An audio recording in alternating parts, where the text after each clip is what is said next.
Hello guys, welcome to my vlog game. So today I make a banana with Quaker oats.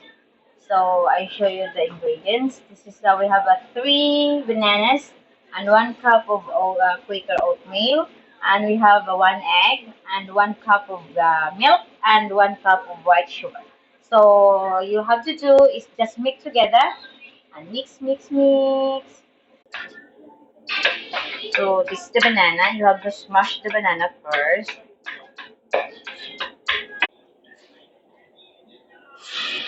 So next is the milk. So this is all. If you mix all the ingredients, so you have to mix.